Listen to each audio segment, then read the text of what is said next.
efectivamente, el riesgo de crisis, como apuntaba Miguel Ángel, parece que por ahí, valga la metáfora del edificio, se está rajando. Pero habla de la inflación. Estamos teniendo unos datos de inflación que, más allá de que te digan que están muy bien, son muy preocupantes. Quiero decir, que el IPC siga en el 3,3 o que la inflación subyacente en España, por ejemplo, esté disparada, hablo de España, a mí me parece personalmente preocupante, sobre todo porque estos son acumulados. Entonces, cuando alguien dice la inflación se modera al 3x3, al 3,3, esto quiere decir que si el año pasado subió un 10 y ahora sube un 3, si usted compara con hace 2 años, lo que está es subiéndole un 13 y no le han subido el sueldo un 13. Esto con la general. Si mira la subyacente, pues ya usted se da cuenta del susto que se está llevando y listo. Esto pasa aquí. Estamos viendo, sin embargo, datos muy dispares. Hablaba también de Aurelio de la descorrelación que hay o de cómo se está, dentro de esa fragmentación, cómo se están desligando unas economías de otras. Hoy Rusia decía que su inflación también va a caer por debajo del 3, decía en el cierre de este pasado mes de marzo. Entonces, claro, viendo dato a dato, sitio a sitio, los bancos centrales en realidad, Rusia sigue haciendo lo que quiere, quiero decir, tiene sus cosas, no voy a entrar en concreto, pero hace lo mismo China, hace lo mismo. Y sin embargo, en Estados Unidos, en Europa, vemos cómo esa interdependencia que no termina de poder desligarse del todo del sistema bancario, y vemos cómo los tipos siguen muy altos, la inflación no baja tanto, y ahí también hay una serie de riesgos. ¿Vosotros cómo estáis viendo este problema? ¿Creéis que en realidad las perspectivas económicas incluso son más halagüeñas de lo que deberían de ser, porque sí que existe de fondo un problema de crisis? Llámalo como quieras, llámalo estanflación, emplea el término que más te guste de todo el batiburrillo de términos. Cuando alguien tiene una inflación, como hemos llegado a tener en algunos países, del 10% o próximo al 10%, y tu crecimiento está en escasamente el 2, el 3, tu poder adquisitivo se detrae en términos numéricos. Luego la realidad es que la inflación real ha sido mucho más elevada, y se te trae en un 7, en un 8%. Ahora llámalo estanflación. Oye, si yo pierdo una barbaridad de ese calibre y no soy capaz de recuperarlo, pues yo creo que es muy próximo a una recesión y además bastante profunda. Como además nos metamos en terreno negativo, ¿ya para qué vamos a hablar? Esa es la situación real, la que viven yo creo que todos los países europeos. Estados Unidos tiene una situación de partida un poco diferente. Particularmente, yendo a la señora Montero, a nuestra ministra, yo he llegado a la conclusión que esta gente miente de manera descarada porque cree que el que lo está escuchando es tan tonto que directamente se lo cree. Que no lo va a comprobar. Por lo tanto, yo creo que lo peor de este tipo de declaraciones es que te está llamando imbécil. Eso es lo importante. Mira, me está usted insultando. Entonces, obviamente, en España tenemos un problema gravísimo, lo estamos viendo todos los días, y la situación no tiene pinta de mejorar en el corto y en el medio plazo. Hablemos de quizás medio, no sé, es que ya mirar por encima de un año... Y no es preocupante que esté bajando, porque ¿dónde está la inflación, no? Si se supone que está bajando el precio de la energía, etcétera, etcétera, ¿por qué están disparados los alimentos, por ejemplo? ¿Qué es lo que está pasando ahí? Porque hablas tú de que hay una crisis. Claro que hay una crisis. O sea, cuando un ciudadano está pagando lo que está pagando, por más que le digas que le ha bajado el aire acondicionado y la calefacción, o no, si está pagando esas facturas al margen de la propia energía, en alimentación, etcétera, etcétera... Pero yo lo veo muy claro, es decir, al principio ese gasto tan brutal que fue la energía lo asumieron los productores. Llega un momento en que ya no eres capaz de asumirlo.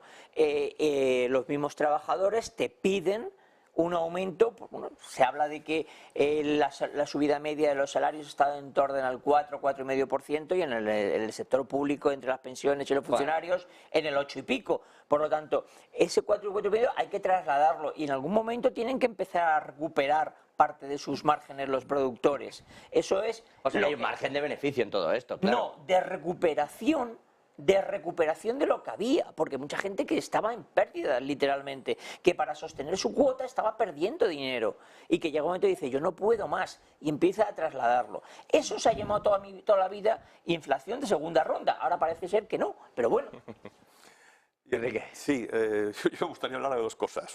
Una es de qué está ocurriendo con esa transmisión de precios y otra es ese desacople de la economía y muy particularmente de la economía española respecto a las economías de nuestro entorno, ¿no? En el caso de la inflación, yo creo que lo primero que hemos visto es un efecto contagio que no creo que no llega a ser ni de segunda vuelta. Simplemente empezó la subida por los precios de la energía. Evidentemente eso se transmite a través de los costes y va contagiando a los demás. Y por eso ahora mismo tenemos la inflación subyacente que tenemos, porque lo que ha hecho ha sido contagiar a todos los demás.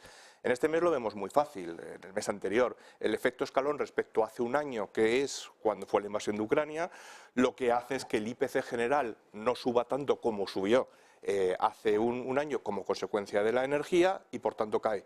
Sin embargo, la inflación subyacente sube. ¿Por qué? Porque cuando compara lo que sube la subyacente con lo que subió hace un año, que prácticamente no subió porque no había ese efecto contagio todavía, pues se ve ese escalón, en este caso hacia arriba, en vez de hacia abajo. O sea, esto ¿no? se va a ir moderando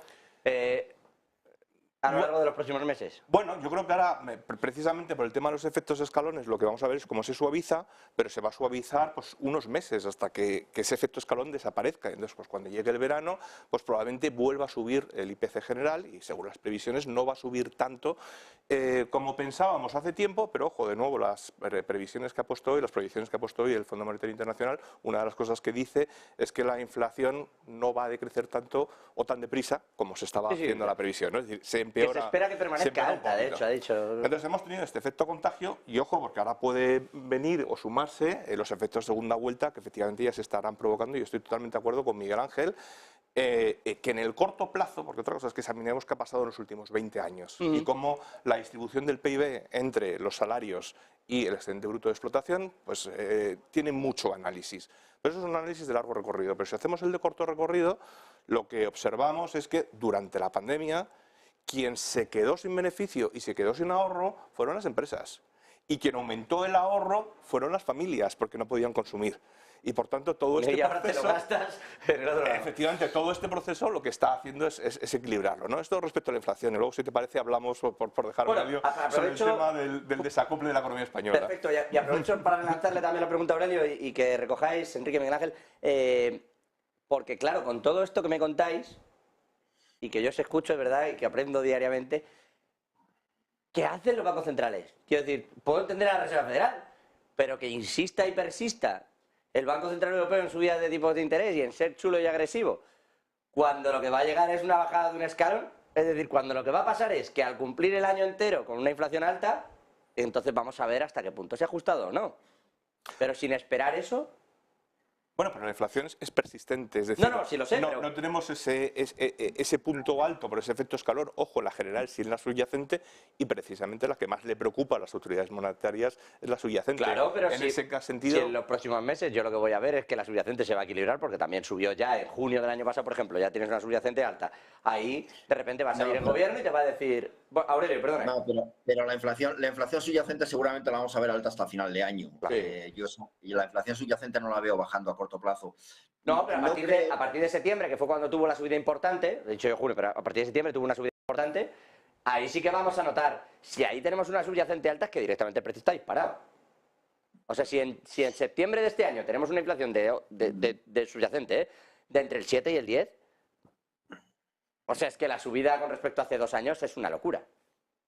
Es que va a ser prácticamente así, porque si bien yo creo que todavía no podría decir o no podría asegurar que hay efectos de segunda ronda como tales, pero sí es cierto que la inflación subyacente está alta porque ese incremento de costes que se han producido, especialmente por la energía, se han anclado en los precios. Y ahora mismo, como comentaba Miguel Ángel, y estoy de acuerdo, se está recuperando por parte de la cadena de valor, se está recuperando márgenes. O sea, todo eso que ellos sufrieron al principio, ahora mismo se está recuperando o tratando de recuperar parte de ese margen perdido.